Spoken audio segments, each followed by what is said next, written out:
Bonjour à toutes et à tous, si je n'ai pas encore eu l'occasion de vous saluer. Ça me fait plaisir d'être ici. Je suis déjà venu l'année dernière.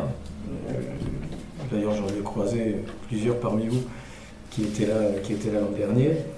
Alors, comme l'a dit Carlos, ma façon d'aborder l'histoire, elle consiste bien sûr à revenir sur les fondements historiques du sujet que j'évoque, mais d'essayer de le mettre en relation avec le temps présent. Voilà. Donc j'ai repris l'intitulé qu'a donné Carlos à la séance Syndicalisme révolutionnaire et lutte de classe, et je finirai peut-être par cette question: existe-t-il encore au fond un syndicalisme révolutionnaire ? Par ailleurs, est-ce que ce syndicalisme révolutionnaire, dans la conception qui est la sienne d'un point de vue culturel et historique, est-ce qu'on n'a pas un certain nombre de, peut-être, si ce n'est d'enseignements à tirer, tout du moins peut-être de revenir sur certaines de leurs expériences pour réfléchir à comment aujourd'hui retrouver le chemin du succès. Parce que Carlos l'a dit en parlant de mes brochures, la dernière que j'ai écrite s'intitule « Petit manuel des grandes victoires syndicales ». Il y en a eu beaucoup. J'ai pris la période 1906-2006. Alors on n'est peut-être plus habitué, au plan national en tout cas, à connaître le succès, mais des succès, il y en a eu. Et justement, je m'interrogerai pour finir et pour faire le lien avec le présent, sur ce qui a pu, pendant un siècle, garantir de manière relativement récurrente les succès du champ syndical. Et qu'est-ce qui fait, à contrario, que depuis une vingtaine d'années, on a plutôt tendance, en tout cas là encore au niveau des luttes nationales et interprofessionnelles, à rencontrer bien davantage l'échec que le succès. Alors, Carlos l'a dit là aussi, le syndicalisme révolutionnaire, c'est culturellement le socle de ce que j'appelle le modèle CGT. Il n'a jamais été d'ailleurs tout seul, ce syndicalisme révolutionnaire, il n'a jamais été hégémonique. Il y a toujours eu, y compris dans la CGT, c'est peut-être un peu fort. Non, c'est... Ça va ? Fais la position du micro. D'accord.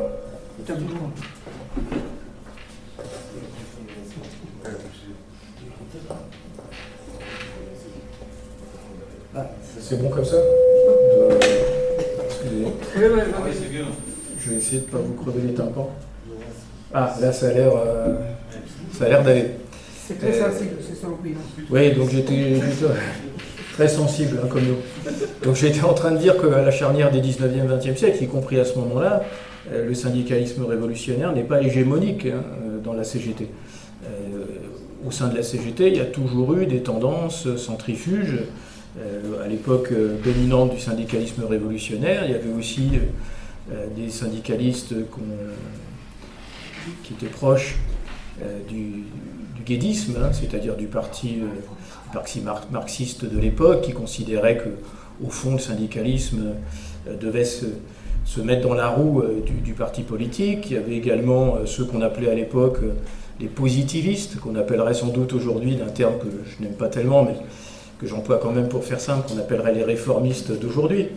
Ces positivistes, ils avaient y compris une place non négligeable dans la CGT, puisque à la charnière des 19e, 20e siècles, celui qui était leur chef de file, qui s'appelait Auguste Quefer, alors attention de ne pas confondre avec Lénine, Quefer, K-U-F-R. Auguste Quefer était trésorier de la CGT et dirigeant de la Fédération du Livre. Donc voilà, il n'y a jamais eu d'hégémonie. Simplement, la matrice du syndicalisme CGT se construit culturellement sur les bases de ce syndicalisme révolutionnaire qui est au fond, pour moi, une sorte de syncrétisme qui associe à la fois des conceptions issues du marxisme, des conceptions issues de ce qu'on appelle le socialisme utopique du 19e siècle et de conceptions qui viennent de l'anarchisme, puisque beaucoup de ces dirigeants de la CGT de l'époque sont issus du mouvement anarchiste, à commencer par celui qui était la plume de la CGT de la charnière des 19e, 20e siècles, qui s'appelait Émile Pouget, personnage très intéressant et qui lui-même est issu du mouvement anarchiste. Alors je vais revenir dans un premier temps sur les différents aspects qui constituent pour moi les lignes directrices de ce modèle syndicaliste révolutionnaire qui donc, je le répète, a fondé le modèle, la proposition de syndicalisme de la CGT. Et d'ailleurs, j'en profite pour faire une parenthèse. Il me semble qu'historiquement, et aujourd'hui encore, il n'y a en réalité que deux grandes propositions de syndicalisme, deux grands modèles, si je puis dire, même si je n'aime pas tellement ce terme, parce que, encore une fois, chaque modèle n'est pas hégémonique, y compris dans son propre champ. Il y a celui de la proposition de la CGT, qui est fondée donc sur cette culture syndicaliste révolutionnaire, dont à mon avis il reste un certain nombre de traces, j'allais dire, je l'espère, et le modèle qui est celui du syndicalisme de culture chrétienne, qui est depuis la fin du XIXe siècle le modèle concurrent au fond à celui porté par la CGT, longtemps dominant. Ce modèle de culture chrétienne, il est aujourd'hui porté principalement par la CFDT, mais qui est directement issu de ce modèle-là. Alors, qu'est-ce que signifie ce modèle, ce modèle ce que j'appelle le modèle CGT, et qu'est-ce que le syndicalisme révolutionnaire? Je vais résumer ça en reprenant quelques mots, quelques expressions que l'on retrouve beaucoup sous la plume de ces syndicalistes révolutionnaires et qui constituent leur fondement idéologique, mais aussi pratique, parce que le syndicalisme révolutionnaire, c'est les deux à la fois. C'est une production idéologique et c'est une production de pratique, les deux étant inséparables. Alors évidemment, la première expression du syndicalisme révolutionnaire et du modèle syndical qui en est issu, c'est la lutte de classe. Vous pouvez lire, j'ai publié ceci, comme le rappelait Carlos, la Confédération Générale du Travail, qui est une brochure qu'a publiée Émile Pouget en 1908 et qui résume en quelques dizaines de pages ce qu'est la CGT d'alors. Donc là, j'en ai repris un certain nombre de passages que j'ai choisis et que je commente. Une des premières lignes, je vais la citer, une des premières lignes de cette brochure de Pouget, il écrit ceci: « La besogne du syndicat qui prime toutes les autres et qui lui donne son véritable caractère d'organisme de combat social est une besogne de lutte de classe. » Et l'expression lutte de classe, vous la retrouvez en permanence dans les prises de parole, dans les écrits, et évidemment, je vais y venir, dans la pratique de ces syndicalistes révolutionnaires. Lutte de classe qui, comme vous le savez d'ailleurs, est un terme qui lui-même a été inventé en France et pour la France. Le premier utilisateur d'ailleurs de la notion de lutte de classe n'est pas marxiste, c'est un républicain de la Troisième République, plutôt conservateur, plusieurs fois ministre de ce qu'on appelait à l'époque l'instruction publique, qui s'appelait Guizot, et qui, dans une histoire de l'Europe, écrit lui-même que l'histoire de l'Europe est une histoire de lutte de classe. Puis ensuite, Marx va reprendre le concept, le travailler, le prolonger, l'améliorer, si je puis dire, et l'appliquer au premier chef à la situation française du XIXe siècle, ce pays des révolutions. Voilà, donc le premier élément, le premier pilier, c'est celui-là. Le deuxième pilier, c'est l'idée d'autonomie, d'indépendance, ce que les syndicalistes révolutionnaires appellent l'autonomie ouvrière. Cette autonomie, cette indépendance, elle est une démarche qui, pour les syndicalistes révolutionnaires, s'applique à tout et à tous. Quand je dis à tout et à tous, cela signifie bien évidemment vis-à-vis de l'appareil d'État. L'un des grands soucis de ces syndicalistes révolutionnaires est d'éviter d'être happé en quelque sorte par les pièges, les choses-trappes que place sur son chemin la République. Il faut quand même savoir que dès la naissance du syndicalisme, dans les dernières décennies du XIXe siècle, les pouvoirs politiques de la Troisième République jusqu'à la Cinquième ont eu une obsession permanente, c'est d'intégrer le syndicalisme aux injonctions de l'ordre dominant. En faire, comme dit un collègue historien qui s'appelle Pierre-Rosan Vallon, en faire une béquille du social, disjointe du politique, mais qui serait en quelque sorte l'interface entre les systèmes de pouvoir et le corps social, et dont le rôle serait d'amortir les chocs en quelque sorte et de faire accepter au fond la pérennisation du système capitaliste. Ça, c'est une obsession permanente depuis le XIXe siècle, qu'on retrouve d'ailleurs y compris dans les débats qui président à la loi de 1884 qui légalise le fait syndical, jusqu'à nos jours, au travers de toutes les lois dites de dialogue social ou de démocratie sociale, qui au fond sont en fait une recherche d'association du syndicalisme pour en faire, encore une fois, une espèce de courroie de transmission des injonctions de l'ordre dominant. Et donc ces syndicalistes révolutionnaires qui sont, et c'est frappant à les lire, c'est très moderne, qui sont très conscients de cela. Pougel l'écrit, il l'écrit de manière très brute en quelque sorte, où il explique ce que je viens de dire en quelques phrases, à savoir si on n'y prend pas garde, on risque de céder en quelque sorte aux sirènes de l'intégration, à l'ordre dominant. Et il faut nous donner les moyens de ne pas y céder. Alors je vous dirai lesquels, parce qu'ils conçoivent un certain nombre de manières d'éviter, un certain nombre d'outils pour éviter cette intégration, qu'ils jugent mortifère pour le syndicalisme. Donc cette autonomie, elle est en direction de l'appareil d'État. Ce qui ne veut pas dire qu'ils sont contre les lois. Le discours de la CGT du tournant des 19e, 20e siècles est assez simple. Si la loi nous est utile, si elle améliore le sort de la classe ouvrière, on l'accepte. Si en revanche elle nous contraint, on la transgresse. C'est la règle que s'appliquent ces syndicalistes révolutionnaires.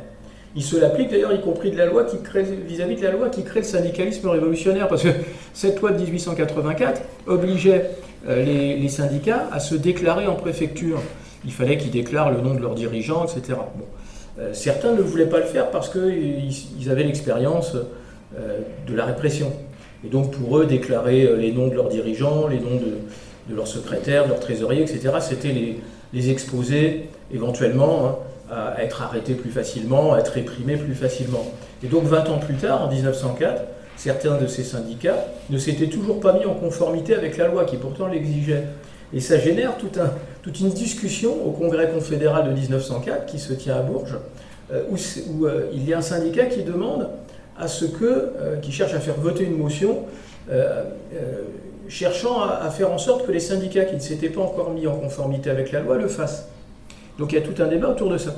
Et le secrétaire général de la CGT de l'époque, qui s'appelle Victor Griffet, doit monter à la tribune pour dire « Mais nous sommes je résume, nous sommes la CGT, si certains syndicats considèrent que se mettre en conformité avec la loi leur est plutôt bénéfique, utile, et ça ne leur pose pas de problème, qu'ils le fassent. En revanche, si d'autres considèrent qu'ils préfèrent ne pas le faire, qu'ils ne le fassent pas. » Autrement dit, si certains estiment que la loi leur est bénéfique globalement, eh bien ils s'en servent.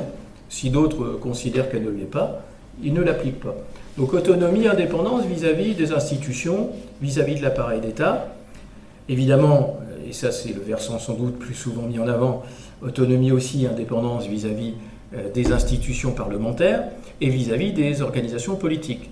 Voilà, c'est vraiment... Alors là, qui là encore ne signifie pas qu'il n'y a aucune relation avec ces organisations politiques.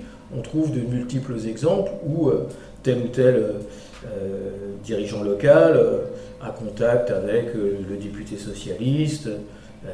Ça ne veut pas dire qu'il n'y a strictement aucune relation entre les uns et les autres. Ça veut simplement dire, cette autonomie, cette indépendance, que l'action syndicale n'est pas déterminée par des choix faits par des partis politiques et que le syndicalisme choisit ses propres méthodes en toute autonomie ouvrière, pour reprendre le vocable en usage dans cette famille syndicaliste révolutionnaire. Alors, lié à cela, puisque je disais indépendance vis-à-vis de l'État et des institutions, il y a une expression qui revient souvent sous la plume de Pougel, dans son opus qui présente la CGT. Il parle de pression extérieure. Qu'est-ce que ça veut dire ? Ça veut dire que si le syndicalisme ne s'intègre pas aux institutions, pour autant il ne les ignore pas. Il sait que par elles passe un corpus législatif. Mais tout en se refusant de les intégrer, il met sur elles, où il s'emploie à mettre sur elles une pression telle que ces institutions seront, à un moment ou à un autre, contraintes d'appliquer les revendications portées par le champ syndical. C'est donc ça qu'ils appellent la pression extérieure. On fait pression sur les chambres, sur les assemblées, depuis l'extérieur, par les outils que l'on se donne dans la lutte autonome que l'on mène face à ces institutions. Mais évidemment, encore une fois, il ne s'agit certainement pas de les intégrer, mais de créer un rapport de force. La lutte de classe peut passer aussi par ce rapport de force qui met cette pression extérieure sur les institutions. Alors bien évidemment, pour être autonome, pour exercer cette indépendance et cette pression extérieure, il faut se donner des outils. Sans quoi ça reste une théorie. Comme je le disais au départ, les syndicalistes révolutionnaires sont avant tout quand même des praticiens. Cette autonomie, cette pression extérieure, elle passe par ce qu'ils appellent l'action directe. L'action directe, c'est au premier chef la grève, la pratique gréviste. Pour eux, c'est elle qui est parée, j'allais dire pratiquement de toutes les vertus. C'est l'école de la lutte de classe, c'est l'école de la solidarité, c'est l'école de la lutte. Je vais vous citer là encore un passage de Pouget dans sa présentation de la CGT. Pour lui, l'action directe, c'est le choc entre patron et travailleur. L'ennemi est visible. L'exploiteur, l'oppresseur ne peuvent espérer se dérober sous les masques trompeurs ou illusionnés en s'affublant de riposes idéologiques. Ennemis de classe ils sont, et tels ils apparaissent franchement, brutalement. L'action directe, c'est donc aussi une espèce d'école de la lutte de classe que le syndicalisme promeut, notamment, y compris pour travailler la conscience de classe de ce monde ouvrier, et bien évidemment pour obtenir des concessions et des améliorations du sort de la classe ouvrière de leur époque. Cette action directe qui passe par la grève, on va le voir, pour eux la grève elle a deux dimensions. Je reviendrai dans quelques instants sur la seconde dimension. La première dimension, c'est le côté pratique. Quand je dis pratique, c'est-à-dire pragmatique, au sens c'est par elle que nous parviendrons, nous ouvriers, nous syndicalistes, à contraindre encore l'ordre dominant économique ou politique à nous concéder des améliorations de notre condition. Alors, quand je disais l'action directe par la grève a deux dimensions, la seconde dimension, c'est celle de grève générale. Alors, là, on entre dans un autre aspect du syndicalisme révolutionnaire qui est sa dimension utopique.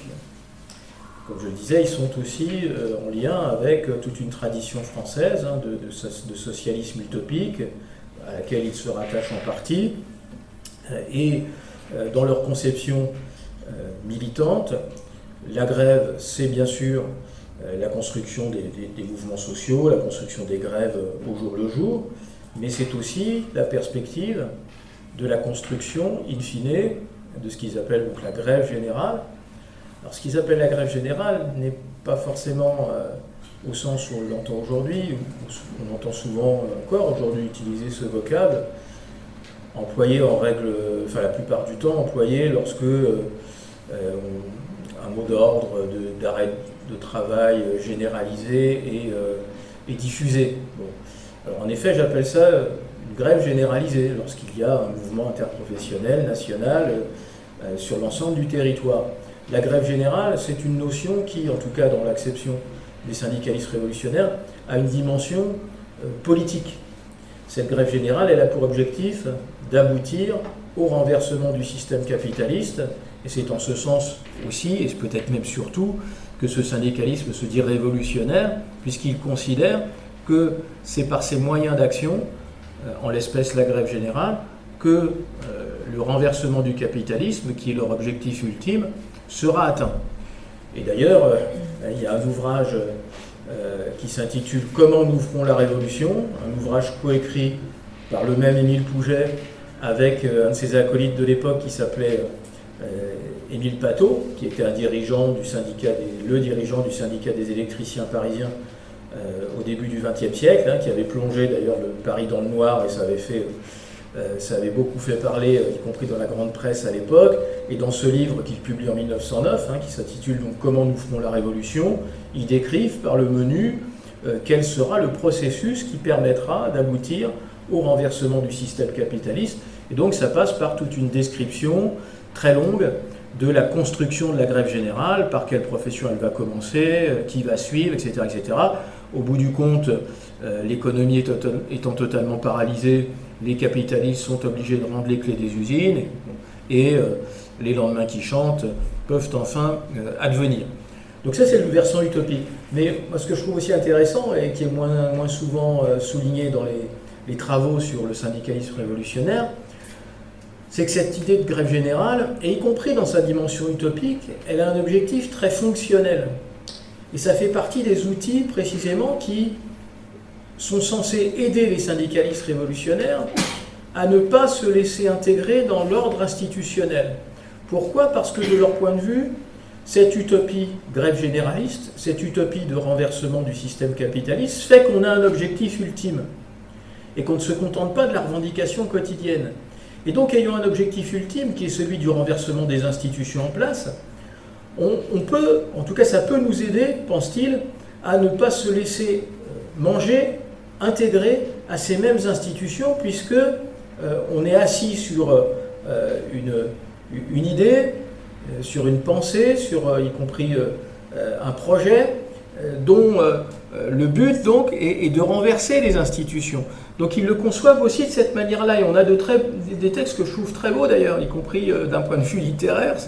C'est une génération qui écrivait d'ailleurs très bien, où je pense à un texte en particulier dans la bataille syndicaliste en 1911, où il est écrit, alors je ne sais pas qui en est l'auteur, il n'était pas signé me semble-t-il, il est écrit ceci, de notre vivant, il se peut que nous ne verrons pas la révolution que l'on veut voir advenir, que cette grève générale dont on parle, elle ne surgira peut-être jamais, mais ça ne fait rien. On est des passeurs, on s'inscrit dans une chaîne dont on est l'un des maillons, on fait un travail, et ce maillon-là, il sera poursuivi par d'autres. Et l'objectif, lui, ne disparaîtra pas. Et les valeurs que l'on porte, et notamment cette valeur de refus de se faire les supplétifs de l'ordre dominant, cette valeur-là non plus ne disparaîtra pas parce qu'on va conserver notre projet. Et comme dirait Bruno Palier, qui n'est pas un révolutionnaire, vous le connaissez peut-être son nom, un sociologue mais très médiatisé et réputé, qui écrivait peu de temps avant sa mort, il y a 1 an ou 2, c'est le projet qui fait la classe.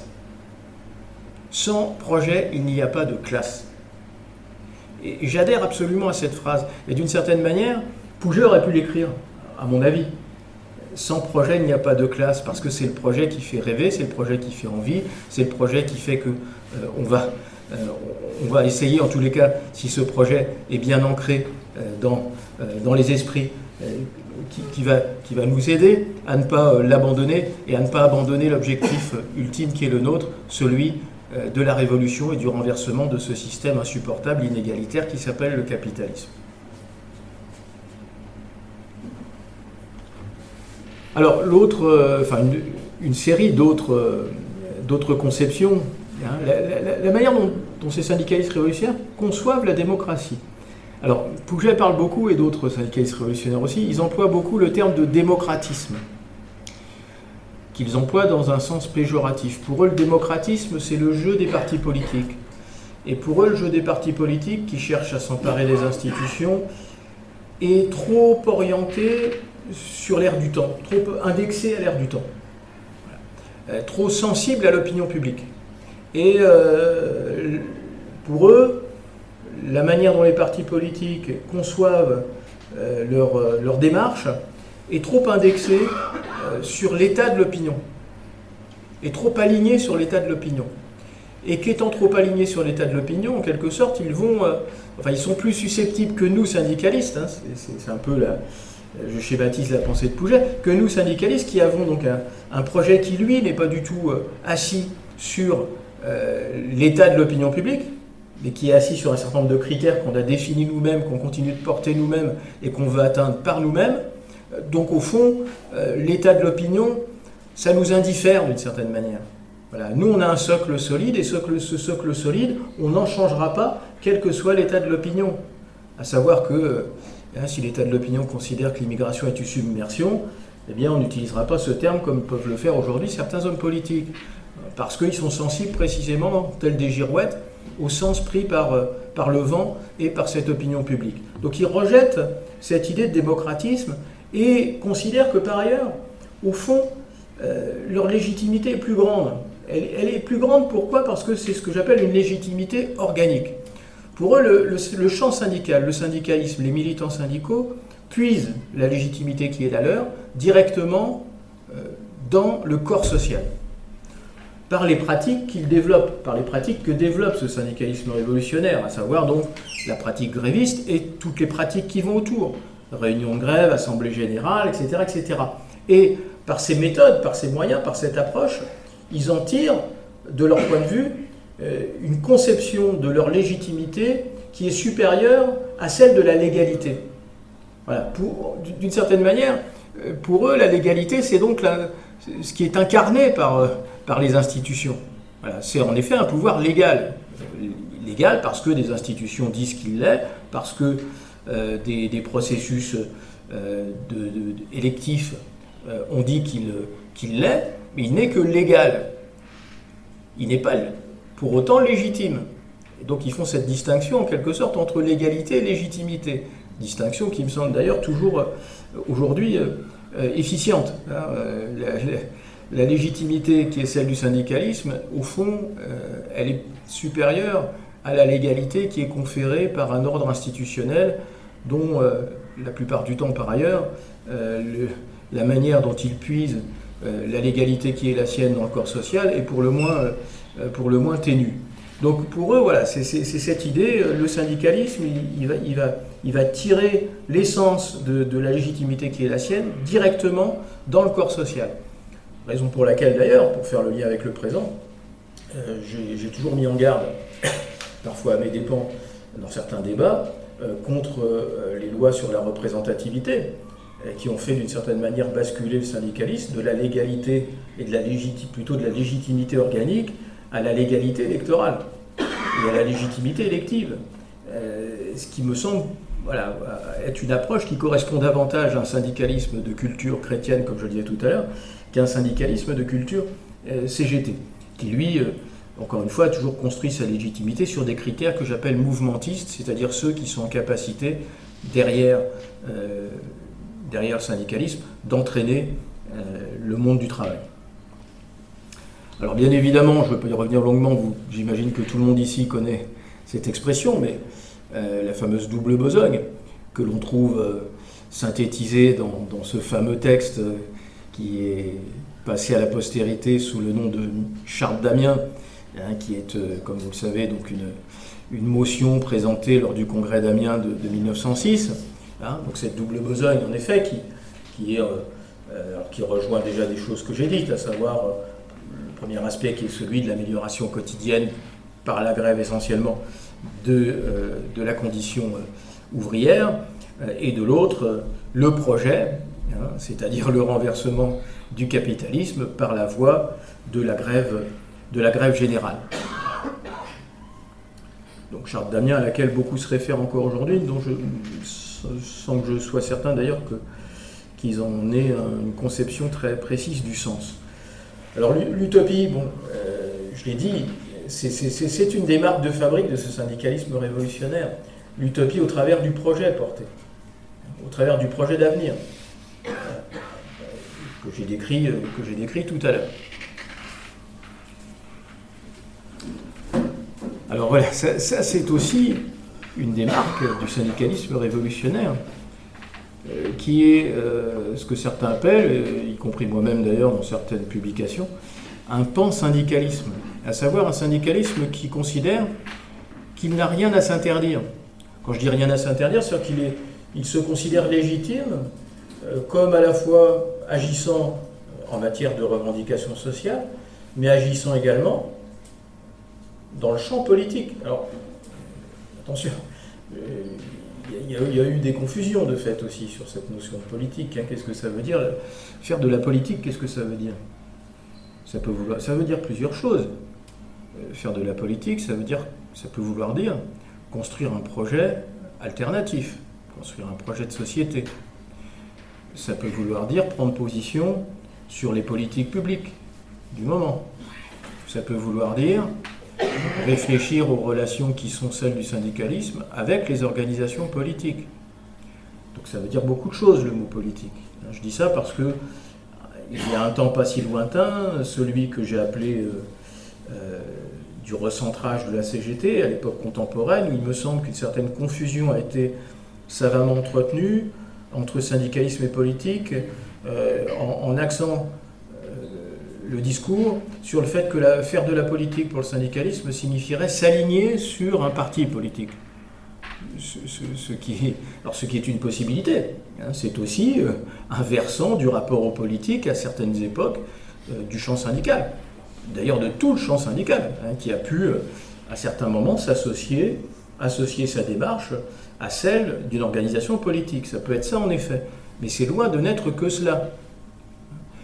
Et cette confusion, à mon sens, donc savamment entretenue, elle consistait à recentrer le champ syndical, y compris la CGT, pour l'inclure davantage dans l'ordre institutionnel et l'écarter en quelque sorte de ses projets de rupture. Voilà. Parce que dans l'ordre syndical et dans la conception syndicaliste révolutionnaire, faire de la politique, c'est avant tout penser un projet de société et un projet de rupture. Et à partir de là, on déploie une action syndicale, une pensée syndicale. Donc on fait de la politique. Voilà. Donc attention, encore une fois, dans la conception syndicaliste révolutionnaire, faire de la politique, ça n'est certainement pas être ni la courroie de transmission, ni le supplétif d'une organisation quelle qu'elle soit. Le syndicalisme, c'est, pour reprendre le titre d'une autre brochure de Pouget, le parti du travail. Et en tant que parti du travail, il est censé pouvoir rassembler le plus grand nombre derrière lui, et par conséquent, il est donc tout à fait légitime qu'il ait une action d'ordre politique. Là encore, c'est une obsession de l'ordre dominant de dépolitiser le syndicalisme. C'est une obsession depuis le XIXe siècle. Et c'en est toujours une. Parce qu'un syndicalisme qui fait de la politique, c'est une menace. Puisque s'il fait de la politique, il va développer un projet de société. Et ce projet de société, s'il est syndicaliste, il ne va pas être un projet de société qui va chercher à promouvoir le capitalisme. Bon, donc évitons à tout prix qu'il fasse de la politique. Et pour ne prendre qu'un exemple, pour vous montrer à quel point ça remonte, lors des débats parlementaires sur la loi de 1884 que j'évoquais tout à l'heure, une bonne partie de ces débats portent sur ce sujet. Comment faire pour que les syndicats que l'on va légaliser ne fassent pas de politique? Comment fait-on? Et c'est presque surréaliste, mais il y a un long débat sur l'adjonction à la loi d'un adverbe, celui qui définit le rôle des syndicats, l'article 3, je crois, qui dit ceci, en gros, les syndicats, qui disait ceci dans sa version originale, les syndicats ont pour fonction de défendre les intérêts professionnels. Voilà.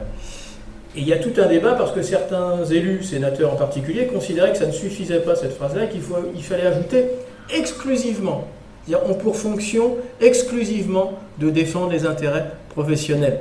Et leur argument, c'est de dire, si on ajoute cet adverbe, ce sera plus aisé pour la justice, si nécessaire, de faire interdire un syndicat si jamais il fait de la politique. Mais si on ne met pas exclusivement, ça risque d'amoindrir la portée d'une démarche qui consisterait donc à interdire un syndicat qui aurait la mauvaise idée de leur point de vue de s'intégrer en quelque sorte, de s'immiscer plutôt dans ce champ qu'ils voulaient absolument hermétique. L'idée des élites dominantes est toujours la même, c'est ce que j'appelle l'assignation à résidence professionnelle. Voilà, avoir un syndicalisme assigné à résidence professionnelle et qui ne fasse rien d'autre, qui ne cherche pas en quelque sorte à penser les tenants et les aboutissants de la domination, de l'exploitation subie par chacune de ces professions qui doivent en quelque sorte ne pas s'en rendre compte et pour ne pas s'en rendre compte, doivent rester en quelque sorte encerclés par une perspective purement corporatiste en quelque sorte. Voilà. Donc c'est vraiment le projet permanent. Et donc l'une des démarches, l'un des piliers de la démarche syndicaliste révolutionnaire, c'est précisément de sortir et de s'extraire et d'empêcher cet enfermement, que conçoit pour lui cet ordre dominant. Alors, contre-société, voilà, c'est aussi quelque chose qui est fondamental pour moi dans la démarche syndicaliste révolutionnaire. C'est-à-dire se concevoir d'une certaine manière, tout est relatif, mais d'une certaine manière se concevoir en marge de la société telle qu'elle est. Et constituer au sein de l'écosystème syndical une contre-société, avec ses espaces de sociabilité, avec ses espaces de formation, que sont à l'époque les bourses du travail, par exemple, qui sont conçus justement comme des outils assurant une formation qui soit différente de celle existant, de celle assurée par l'État. Et d'ailleurs, un collègue spécial que je relisais il y a quelque temps, un collègue spécialiste des politiques éducatives et de l'histoire de ces politiques éducatives, écrit dans un article, alors que lui, ça n'est pas le syndicalisme révolutionnaire son objet, qui écrit que la seule alternative à l'école de Jules Ferry, à la fin du XIXe siècle, le seul projet alternatif à celui de l'école de Jules Ferry, c'est le syndicalisme révolutionnaire. Voilà.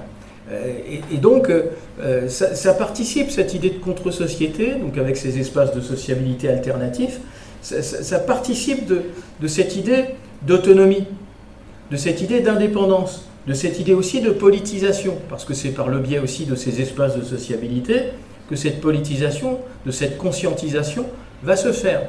Donc il y a tous ces éléments-là qui participent de la construction du projet syndicaliste révolutionnaire. Et puis voilà, alors ça j'insiste toujours beaucoup là-dessus, c'est la transgression, la désobéissance. Voilà.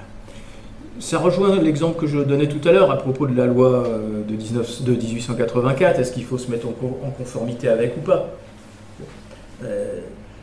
La conception syndicaliste révolutionnaire, encore une fois, c'est vraiment l'idée de privilégier les rapports de force sur les rapports de droit. Parce que les rapports de droit sont des rapports qui, pour l'essentiel, étant déterminés par les lois, sont fabriqués par l'ordre dominant. Et il est bien évident que cet ordre dominant ne va pas concevoir des lois qui consistent à favoriser la lutte des classes. Il va plutôt chercher à produire des lois qui cherchent à contraindre, à étouffer cette lutte de classe. Et donc, par conséquent, ce que privilégient ces syndicalistes révolutionnaires dans leur démarche de rapport de force, c'est de considérer que dans la pratique, et notamment dans la pratique gréviste, les objectifs sont atteints, y compris si on assume le fait de sortir des normes, de sortir de l'espace des normes, et donc de transgresser, voilà, de désobéir.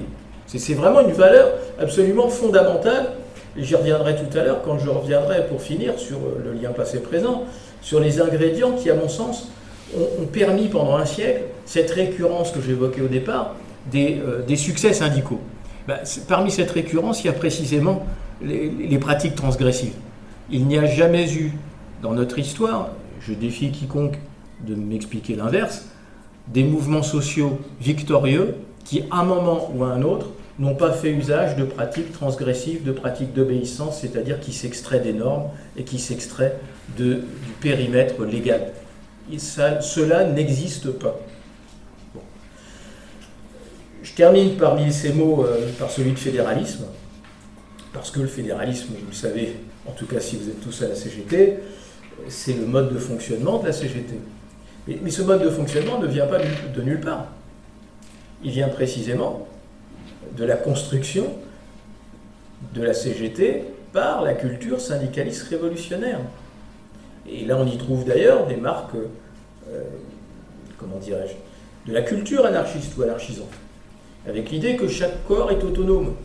Ce qui ne veut pas dire impuissant. Ce qui ne veut pas dire impuissant. Ce qu'expliquent Pouget et d'autres parmi ces syndicalistes révolutionnaires, c'est que le fédéralisme confère donc une autonomie. On retrouve aussi cette valeur-là dans la conception syndicalistes révolutionnaires. Pour autant, le rôle de l'échelon confédéral n'est pas neutre et n'est pas nul. Il est celui d'un chef d'orchestre.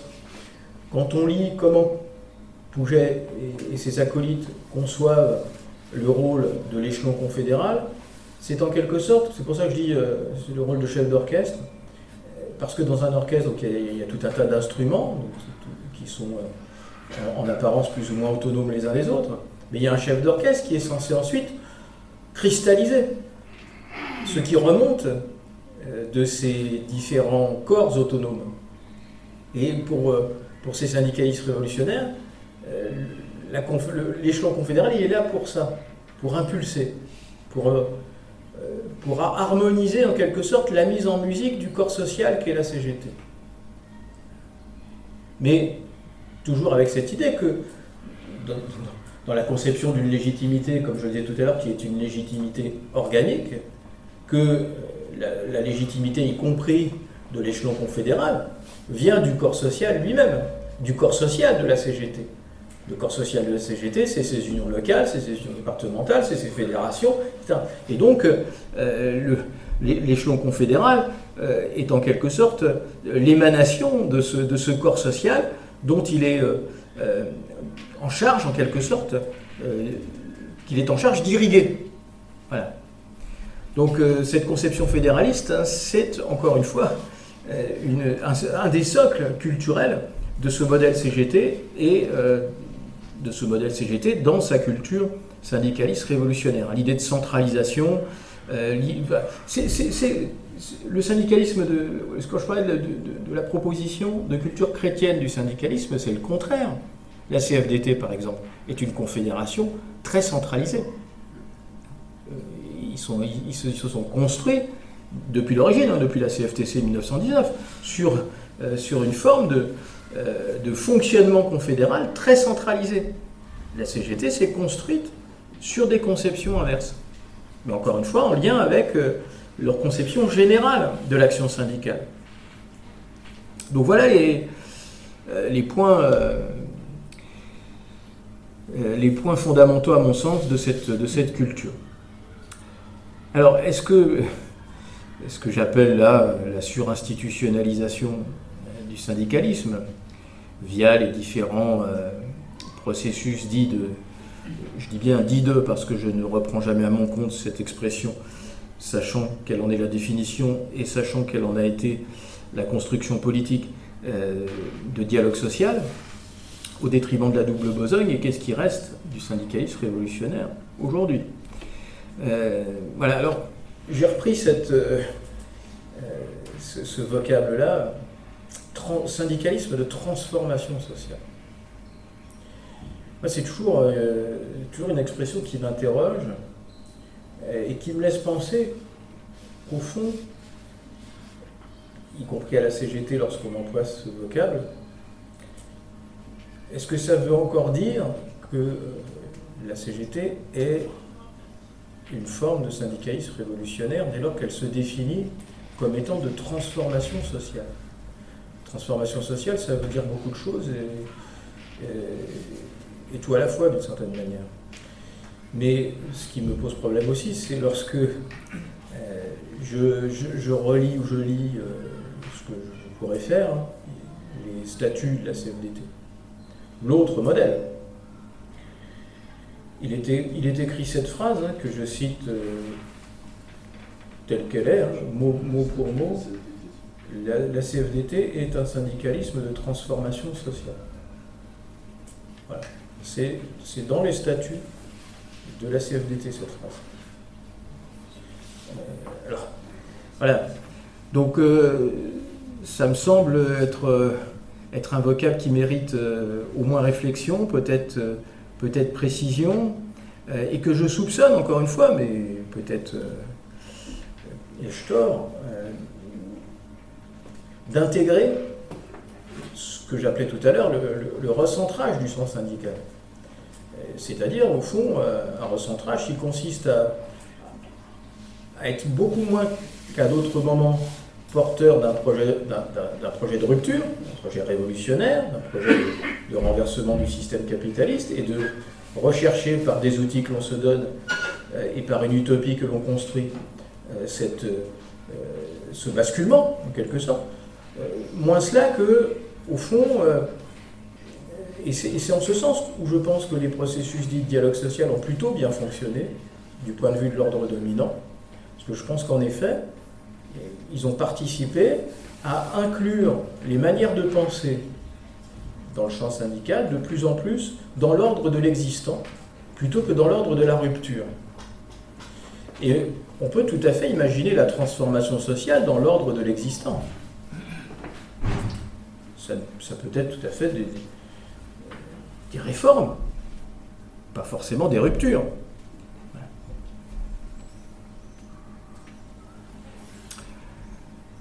Alors l'autre question que je pose, parce que la spontanéité, alors attention, il ne faut pas se méprendre sur ce terme, ça veut dire se laisser surprendre.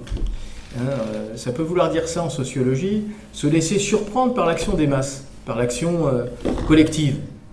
Et accepter que cette surprise, qui puisse à certains moments s'extraire, y compris du cadre légal et syndical, soit assumée par le syndicalisme. Et tous les grands mouvements sociaux, sur lesquels je reviendrai tout à l'heure, ils en sont passés par là. Aucun mouvement social n'a jamais fonctionné par injonction issue d'un état-major. Tout grand mouvement social, quel qu'il soit, part du terrain, part d'une forme de spontanéité, c'est-à-dire d'action collective qui n'est pas dans un premier temps strictement encadrée, qui va l'être assez vite par la suite, parce que c'est aussi une des particularités des grands mouvements sociaux sur le siècle que j'ai évoqué, qui fait d'eux des actions collectives qui assez rapidement vont être accaparées par le champ syndical, dans le bon sens du terme.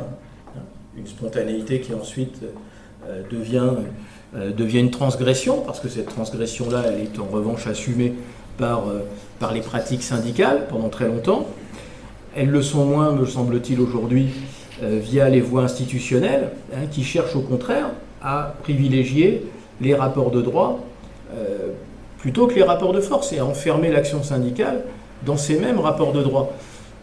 Alors, avec des variantes, avec des degrés plus ou moins forts d'une organisation à une autre, mais qui peut aboutir à ce que j'entendais il y a quelque temps, il y a 2 ans, quelque chose comme ça, souvenez-vous, du mouvement des raffineurs. À l'automne 2022, il y a eu un grand mouvement social dans les raffineries. Et un jour, j'ouvre ma télévision et j'entends un secrétaire général d'une confédération parler de ces grèves comme de grèves préventives. C'est le terme qu'il utilise. Ça m'a interloqué parce que ça fait partie de mon cursus universitaire. J'ai fait ma thèse sur l'histoire des grèves, enfin j'ai beaucoup travaillé sur les grèves. Dans le champ de la recherche, ça n'existe pas, la notion de grève préventive. Il y a des grèves offensives, des grèves défensives, il n'y a pas de grève préventive. Qu'est-ce qu'entendait ce dirigeant syndical par grève préventive? C'était une action collective consistant à arrêter le travail avant que ne se soient engagées les négociations annuelles obligatoires. Voilà ce qu'il appelait une grève préventive. Et pour moi, c'est un exemple de ce que peut produire, dans un cas extrême, à mon sens extrême, le processus d'institutionnalisation du syndicalisme. C'est-à-dire, il peut en venir à considérer qu'une grève est, au fond, quand on parle d'une grève préventive parce qu'elle n'a pas respecté en quelque sorte le calendrier institutionnel, ça participe de sa délégitimation. En particulier lorsque vous employez cette expression et que vous l'employez dans ce sens dans l'espace public, ce qui était le cas en l'occurrence. Mais il me semble que même le leader syndical de cette organisation-là, le même 20-30 ans en arrière, 20-30 ans en arrière, n'aurait pas utilisé ce terme. C'est un symptôme. c'est un symptôme.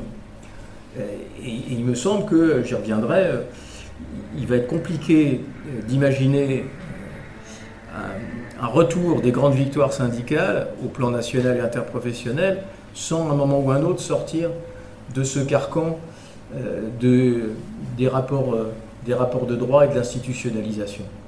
Alors, en même temps, c'est une question qui se pose dans toute l'histoire du syndicalisme.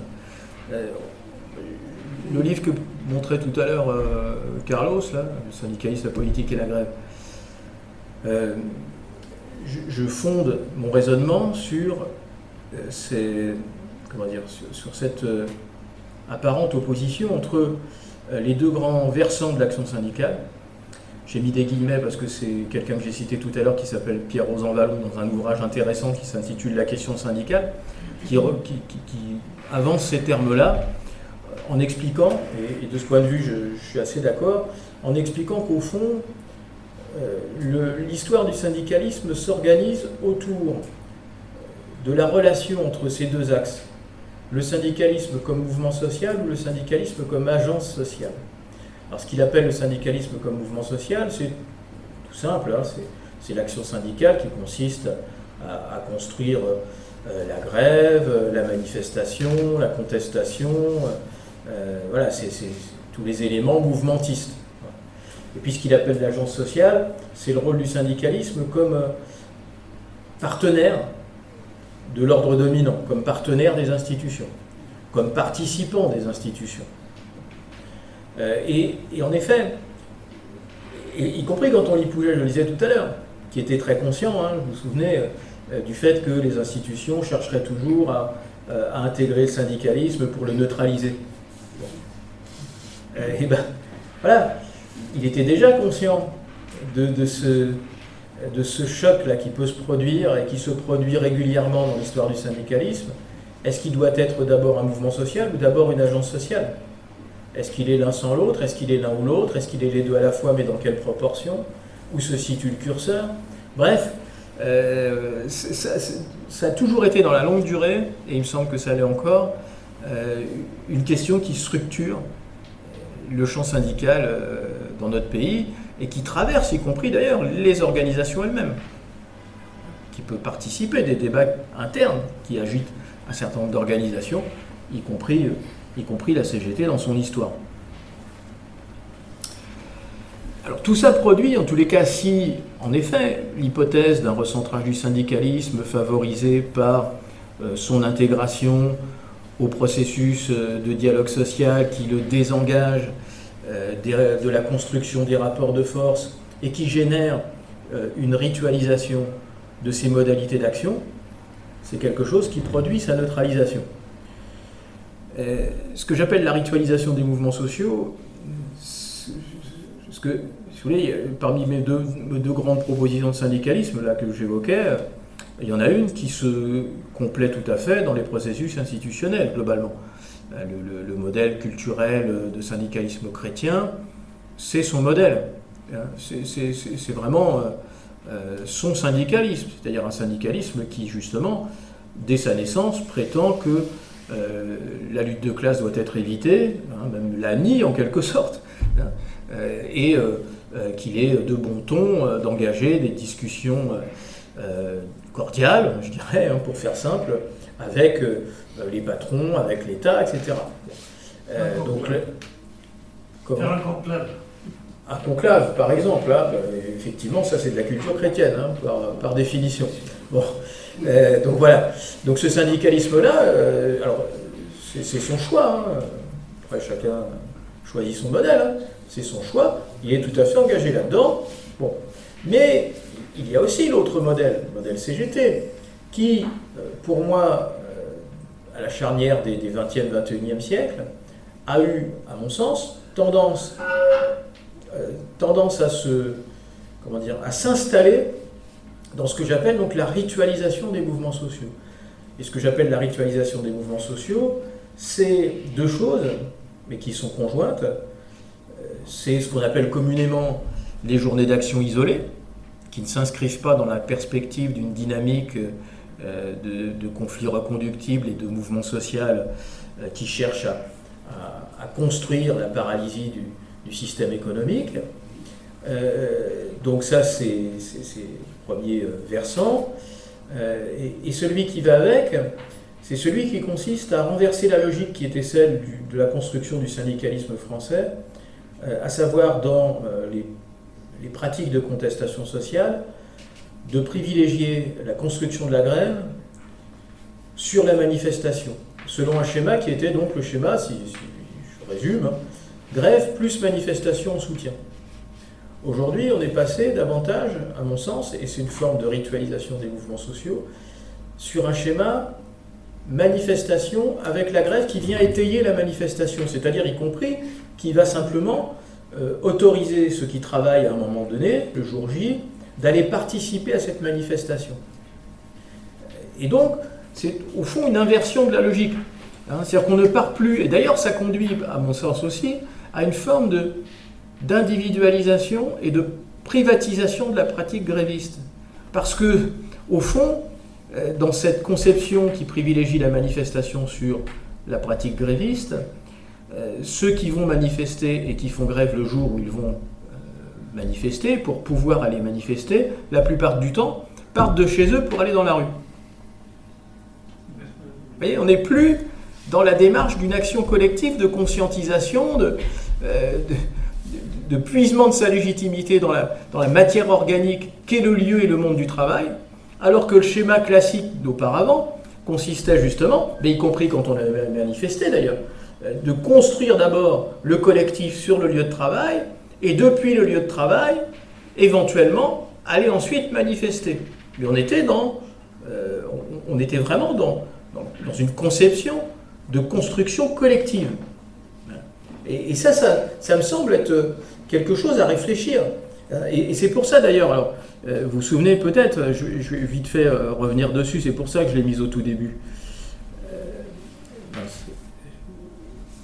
Cette affiche. Parce que pour moi, voilà, c'est vraiment ce qui constitue la démarche syndicaliste révolutionnaire. Les travailleurs vaincront sur leur lieu de travail. C'est une affiche de 68, en l'occurrence. 68 a commencé, par une manifestation le 13 mai. Bon, mais comment s'est construit ensuite le mouvement? C'est parce que le 14 mai, le 15 mai, le 16 mai, etc., un certain nombre d'ouvriers, d'abord dans les usines métallurgiques et plus particulièrement aéronautiques, ont décidé de continuer. Ils sont partis de leur lieu de travail, et c'est à partir de leur lieu de travail qu'ils ont vaincu. C'est pas à partir de l'espace public. Ils n'ont pas vaincu à partir de l'espace public, ni depuis chez eux. Voilà. On n'y allait pas chez nous. Comment? On n'avait pas le droit d'y aller chez nous. On restait dans l'usine. Oui, alors ça c'est encore C'était... une autre pratique qui est celle de l'occupation, qui fait partie justement de ces pratiques transgressives que j'évoquais. Donc voilà, pour moi c'est un renversement, ce que j'ai mis en fait, je l'ai déjà expliqué, la grève-manifestation à la manifestation-grève. Voilà, ce qui fait que, tout en disant, parce que vous avez sans doute entendu, alors je prends cet exemple-là parce que c'est le dernier que j'ai étudié en détail, le mouvement contre la contre-réforme des retraites de 2023 de Macron. C'était tout à fait typique pour moi de cette inversion, ce que j'appelle l'inversion des normes de l'approche syndicaliste révolutionnaire. Quand on regarde le cas, voilà, alors je ne sais pas si vous le voyez bien, peut-être pas. Bon, il est dans une des brochures, je l'ai extrait de cette brochure, où j'ai mis d'un côté les dates des 14 journées de grève et de manifestation, et à côté, le déroulement du calendrier institutionnel. Eh bien, ce qu'on en tire de manière très nette, c'est que l'action collective est déterminée par le calendrier institutionnel.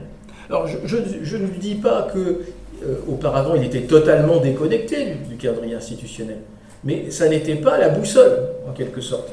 Aujourd'hui, c'est un peu comme si le calendrier institutionnel était devenu la boussole. Voilà. On appelle à manifester tel jour parce que tel jour, il y a une commission à l'Assemblée. On appelle à manifester 10 jours après parce que les débats commencent, et ainsi de suite. Et d'une certaine manière, et c'est là où on est dans une inversion des normes, à mon sens, c'est qu'on s'en remet aux institutions par ce biais-là. on se fait lier les poignets par les institutions. Et on s'en remet à elles. Le dernier espoir, quand vous regardez la chronologie que j'ai faite, vous ne la voyez pas, désolé, si vous la regardez dans la brochure, vous le verrez mieux. Le dernier espoir, c'était le Conseil constitutionnel. Voilà. Et une fois le Conseil constitutionnel ayant validé la loi, on se fait un petit 1er mai. Voilà. Bon. Et c'est ce schéma-là qui, depuis une vingtaine d'années, tend à s'imposer. Dans les mouvements, attention, je ne parle pas là localement, dans des entreprises, etc. Il y a des grèves traditionnelles, il y a des modalités d'action très classiques, qui d'ailleurs régulièrement donnent des résultats. Voilà, donc là je parle uniquement des mouvements nationaux, interprofessionnels, qui d'ailleurs sont devenus strictement défensifs de nos jours, ce qui est encore un autre sujet. Dans la démarche syndicaliste révolutionnaire, on est plutôt sur l'offensive. On mène une démarche offensive. Si nécessaire, défensive aussi, bien entendu, mais on n'est pas axé sur la résistance. On est dans une démarche qui consiste à se lancer en quelque sorte à l'assaut de l'ordre dominant, et pas simplement de résister à ses assauts à lui. Alors, est-ce que la lutte des classes et le syndicalisme révolutionnaire seraient devenus des vieilles lunes ou pas? Bon, à mon avis, non.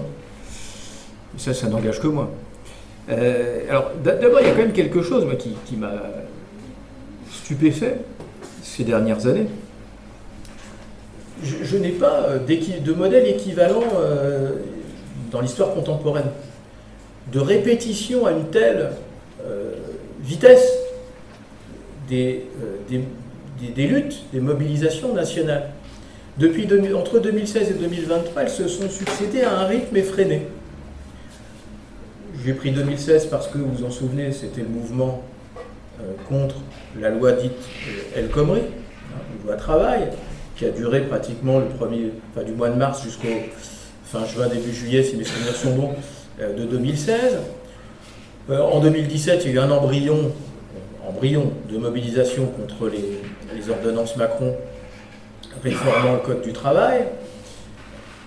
2018, alors là, c'est pas syndical, c'est pas un objet syndical, mais c'est un mouvement social au sens où l'entend la sociologie. Il y a le mouvement des Gilets jaunes, en 2018.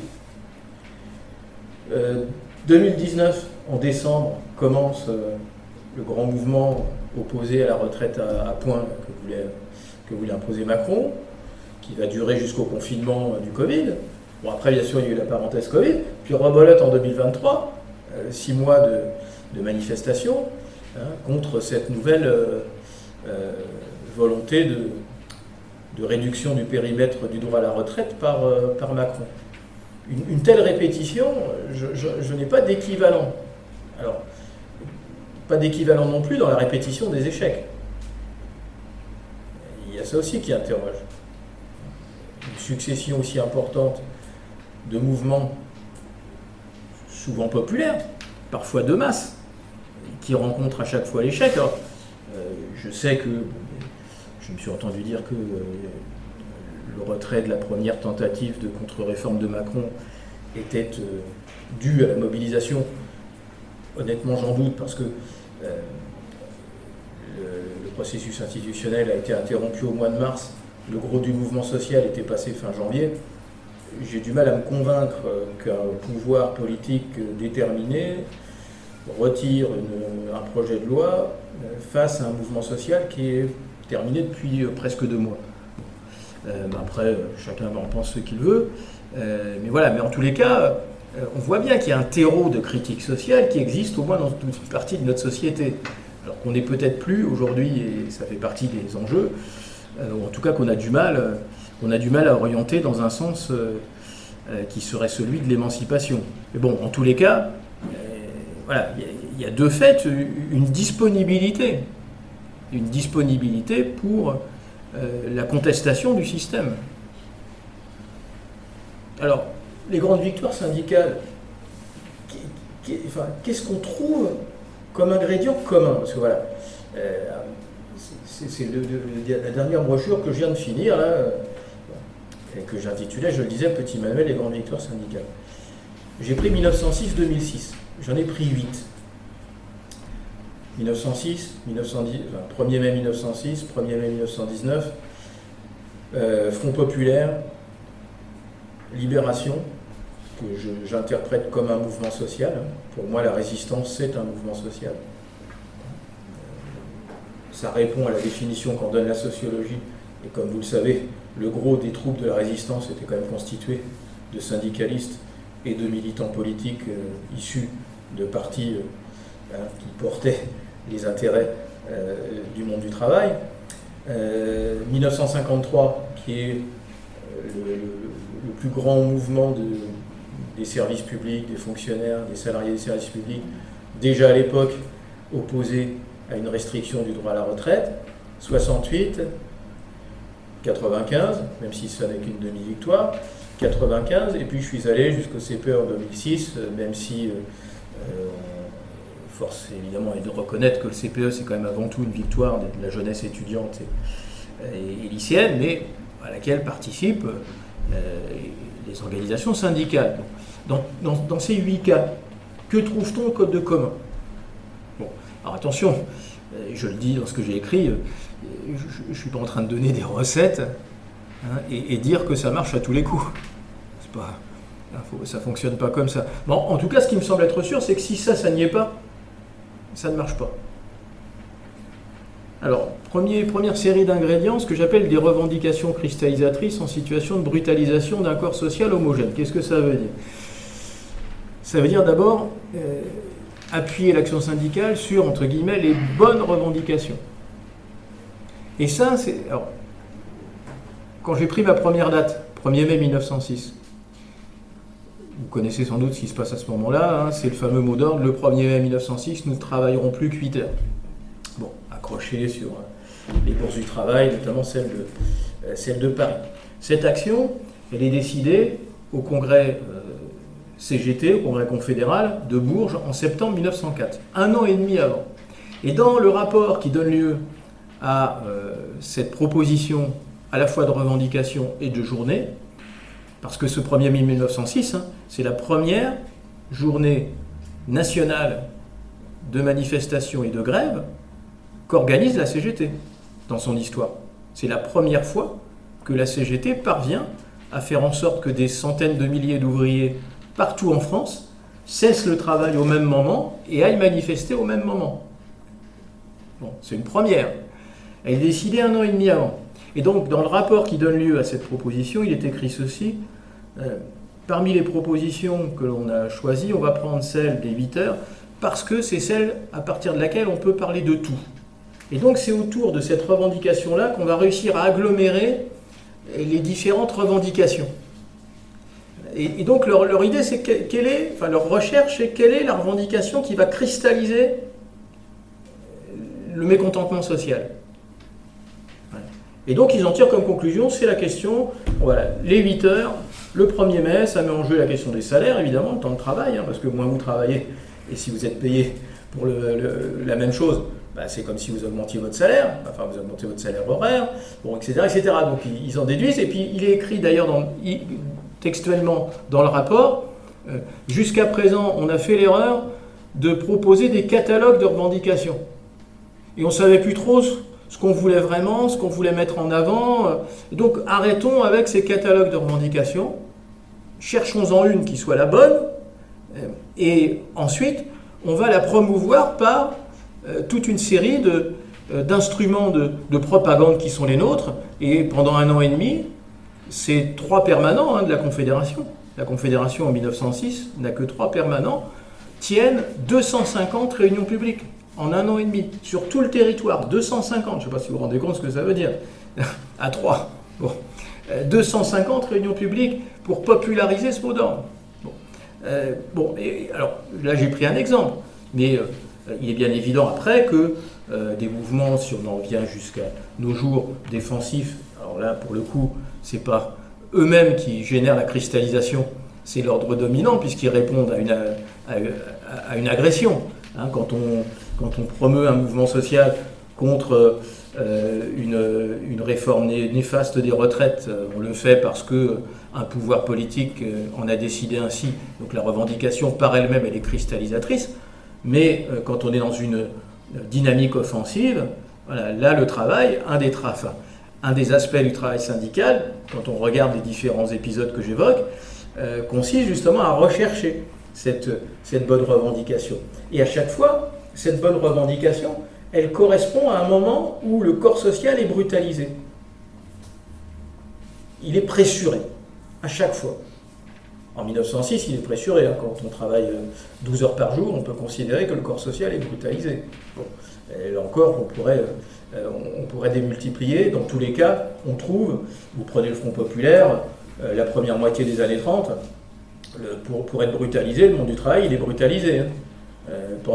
Pendant cette première moitié des années 30, et sans parler des années 20, où on a instauré le Fordisme, le Taylorisme, augmenté les cadences, avec une caporalisation dans les usines, profitant du chômage, etc. Enfin, voilà, on est vraiment dans cette époque-là. Vous prenez 68, les OS, quand ils revendiquent certes pour le meilleur salaire, mais aussi contre un certain ordre usinier qui les épuise. Bon, bah, on a cet ingrédient-là qui, à chaque fois, vous prenez le CPE, une jeunesse déjà en mal de perspective et qui se trouve menacée d'être encore plus précarisée qu'elle ne l'est déjà, elle est brutalisée. Donc, dans tous les cas, vous avez cet ingrédient.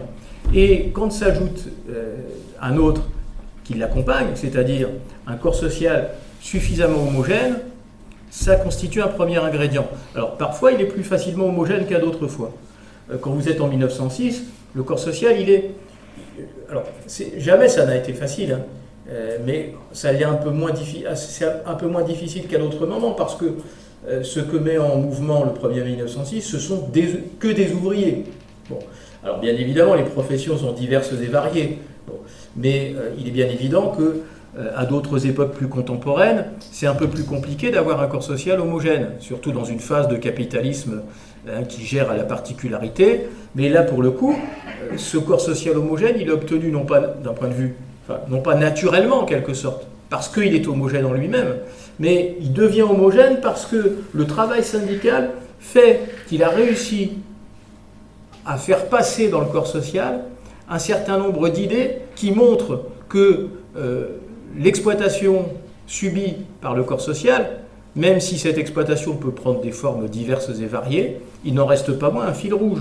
Donc, l'homogénéité du corps social, elle peut se construire aussi, et à notre époque, je pense, plus qu'à d'autres, par la construction d'un certain nombre de réflexions qui portent sur des aspects structurels du monde du travail. Bon. Ça a été fait dans un certain nombre des mouvements que j'évoque. Et ce travail-là, c'est un travail efficace. Quand vous arrivez à faire en sorte qu'il y ait un sentiment d'agglomération d'un corps social qui paraît émietté et qui se donne lui-même l'image d'un corps social émietté et qui, sur un certain nombre de points, ne l'est pas.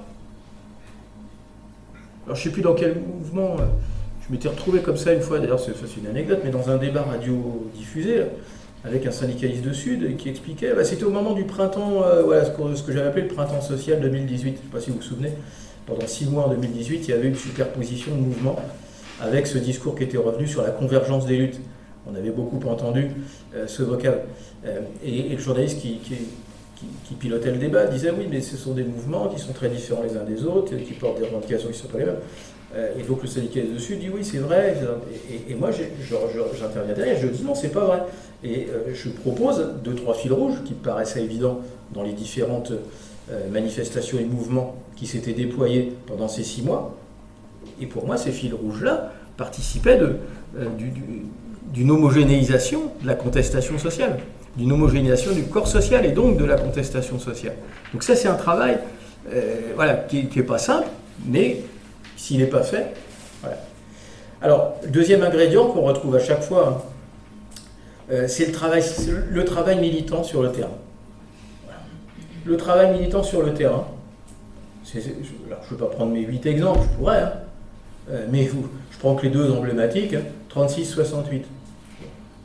Qu'est-ce qu'on constate dans les usines où commencent ces mouvements, comme par hasard, mais évidemment vous aurez compris que ça n'en est pas un, il s'agit d'espaces de travail qui depuis des années sont labourés par des militants, qui ont subi des échecs, répétés parfois, qui ont milité dans des conditions souvent très dures.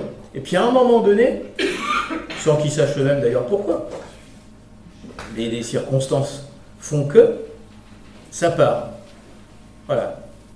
Mais voilà, ça part à chaque fois de ces lieux-là. Vous prenez 36, les usines aéronautiques, les usines Renault, etc. Mais depuis des années, elles étaient travaillées. Et d'ailleurs, à l'époque de la scission syndicale CGT-CGTU de l'entre-deux-guerres, comme par hasard encore, c'était des militants de la CGTU qui étaient les mieux implantés dans ces espaces de travail. C'est-à-dire ceux qui, précisément, à leur façon, se rattachaient en partie à la tradition syndicaliste révolutionnaire. Ce qui veut dire implantation syndicale. Là encore, la plupart du temps, c'est évidemment dans les espaces de travail où il y a une syndicalisation, une implantation syndicale significative que les mouvements prospèrent et peuvent se développer. Alors dans une situation de moindre concurrence entre organisations, ça ne veut pas dire pour autant que l'unité syndicale serait en elle-même un gage de succès. Ça peut éventuellement être un ingrédient. Voilà. Mais si c'est un ingrédient isolé, qui existe au détriment de la pertinence des revendications ou de la pertinence des modalités d'action, il ne sert pas à grand-chose. Voilà. Mais quand il est accompagné justement de ces éléments-là, en revanche, c'est une donnée utile. Voilà. La troisième caractéristique à tous, c'est qu'à chaque fois, parmi ces 8 mouvements, à chaque fois, les normes sont transgressées. À chaque fois, les règles du droit sont transgressées. Aucun n'est parvenu à la victoire dans l'obéissance. Aucun. Sous plein de formes différentes. Ça peut être en 36 ou en 68 des occupations d'usines. Ça peut être en 1906 ou en 1919, le 1er mai, maintenir des manifestations interdites. Ça peut être en 2006, au moment du CPE, poursuivre les manifestations, y compris après le vote et la promulgation d'une loi. Ça peut être en 1995, au travers de débats publics sur le néolibéralisme. Ça peut prendre plein de formes. Mais en tous les cas, la forme transgressive, elle est toujours présente. Alors je ne parle même pas de la résistance. Comme transgression, on peut difficilement faire mieux. Bon. Et donc, évidemment, ça veut dire aussi les rapports de force avant les rapports de droit et la construction de la grève comme étant l'objectif prioritaire. Voilà. La perturbation du système de production. Aucun de ces 8 mouvements, d'une manière ou d'une autre, n'est parvenu à ses fins sans des formes de perturbation du système de production. Aujourd'hui, la plupart de nos mouvements, d'ailleurs, s'adressent à l'État. Mais vous avez remarqué que perturbant très peu par le schéma manifestation, grève de soutien à la manifestation, perturbe très peu l'ordre économique, perturbe très peu le système de production, et je ne pense pas là non plus que ce soit un hasard, on entend très peu le patronat s'exprimer dans ces épisodes-là. Il reste souvent très discret, et parce qu'il n'est pas touché. Voilà. On comprend pourquoi il reste discret, quand il y a aujourd'hui, et depuis 20 ans, des grands mouvements qui se développent sur ces bases-là. Le 5e élément, c'est l'irruption de la question politique. À chaque fois, et sous des formes différentes, il y a ce que j'appelle la double pression du social et du politique.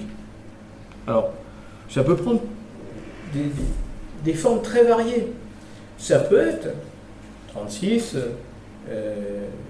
élections législatives remportées par le Front populaire. ça fait partie des éléments d'ordre politique qui, à mon sens, contribuent à dynamiser le mouvement social. On sait qu'il va y avoir un gouvernement qui, pour une fois, ne sera pas a priori hostile aux intérêts du monde du travail. Ça peut être, en 53 comme en 68, la puissance d'un écosystème, l'écosystème de culture communiste, ou à la Libération. Quand vous avez d'un côté des organisations syndicales, et particulièrement l'une d'entre elles, qui pèse à la louche 2 millions d'adhérents, et de l'autre, un parti communiste, pour ne prendre que lui en exemple, qui pèse entre 22 et 26% des voix aux élections, il y a quelque chose qui génère de la crainte de la part de ceux qui détiennent le pouvoir. Et lorsqu'un grand mouvement social parvient à se déployer dans ce cadre politique, sans qu'il ait lui-même, sans qu'il cherche lui-même à impliquer le politique, mais ce sont les circonstances, c'est la conjoncture qui produit cela. Et ça produit cette double pression. En 68, c'est aussi le cas. En 68, on a encore des taux de syndicalisation qui tournent autour de 20-25%. On a encore un PC à 22%. On a un pouvoir gaulliste qui, depuis 63, est ébranlé depuis la grande grève des mineurs de 63. Tout ça, ça génère des circonstances politiques très particulières. Et quand vous ajoutez donc à ça 7 millions de grévistes sur tout le territoire, qu'est-ce qui se passe? Vous lisez les travaux de Piketty, alors qu'il n'est pas mon bréviaire, mais qui est très intéressant, notamment de ce point de vue-là, qui montre quelle a été la phase de rééquilibrage des richesses au moment de ce qu'on a appelé les 30 glorieuses. Les 30 glorieuses qu'on fait aller grosso modo de l'après-guerre au milieu des années 70, mais elles ont été moins glorieuses jusqu'en 68 qu'après 68. Le moment où le partage des richesses a été le moins inégalitaire dans cette phase de la seconde moitié du XXe siècle, ce n'est pas entre 45 et 68, c'est, nous montre Piketty, entre 68 et 83. 83, ça doit vous dire quelque chose, ça renvoie au fameux tournant de la rigueur. Bon. Mais pourquoi? Mais parce que vous avez eu un CNPF qui s'est trouvé ébranlé par cet épisode, alors qui s'est très vite réformé d'ailleurs à la suite de cet épisode, pour repartir à l'assaut, pour mener une contre-offensive. D'ailleurs, c'est assez remarquable d'étudier la réponse du patronat, notamment à ces mouvements. Très très vite, il se transforme, il cherche à se transformer. Et le CNPF, dès 69, entreprend une phase de transformation pour répondre à cette crainte que ne se réédite un mouvement comme celui-là. Et tout au long des années 70, c'est 2, 3 000, 4 000 grèves par an, avec des séquestrations, qui maintiennent une pression qu'on a peut-être c'est pas si vieux que ça, mais qu'on a sans doute du mal à imaginer aujourd'hui. Des dizaines de séquestrations, c'est pas une chemise déchirée. On entre dans le bureau, on les enferme, on s'assoit à leur table, avec parfois d'ailleurs des scènes un peu carnavalesques. On va fumer le gros cigare, on va mettre ses pieds sur la table, on singe en quelque sorte le patron, le directeur. Bon, mais on le séquestre. Et comme par hasard, c'est dans cette phase-là que vous avez le rééquilibrage le moins, enfin en tout cas la répartition la moins inégalitaire des richesses. Mais ça peut être moins spectaculaire que ça. Je parlais de 95. Lorsque Bourdieu vient devant une assemblée générale de cheminots à la gare de Lyon en 95 pour discourir sur tout ce que porte de toxique le néolibéralisme, c'est aussi faire de la politique et mettre une pression sur le système, y compris par le débat public, mais dans le cadre d'une assemblée générale et d'un conflit perturbateur. Quand vous avez cette double pression, l'efficacité, elle est, en tout cas, elle est potentiellement en capacité de générer le dernier point, qui est la conclusion de tout ça. Quand vous avez tous ces ingrédients-là, vous avez ce que j'appelle un ordre dominant entre stupeur et tremblement. Et vous verrez, si vous me lisez un jour, je donne quelques exemples, c'est même lui qui est demandeur, souvent dans le cadre de ces mouvements. En 1936, La CGPF, ça s'appelle comme ça à l'époque, hein, l'ancêtre du CNPF, lui-même ancêtre du MEDEF. La CGPF n'est pas mécontente que Léon Blum convoque tout le monde à Matignon pour voir comment on peut faire pour sortir du rapport de force. En 68, le patronat va à Grenelle. Bon, voilà, parce qu'en effet, il est dans une situation, et sans parler des politiques, hein, c'est De Gaulle qui va à Baden-Baden, enfin bref, il se trouve dans une situation où à un moment donné, ils sont plus sûrs que ce qui les maintient au pouvoir, ces tigres de papier qu'on appelle les institutions, vont réussir à se maintenir. Quand je dis tigres de papier, et je terminerai par là, les institutions ne sont rien d'autre que des tigres de papier.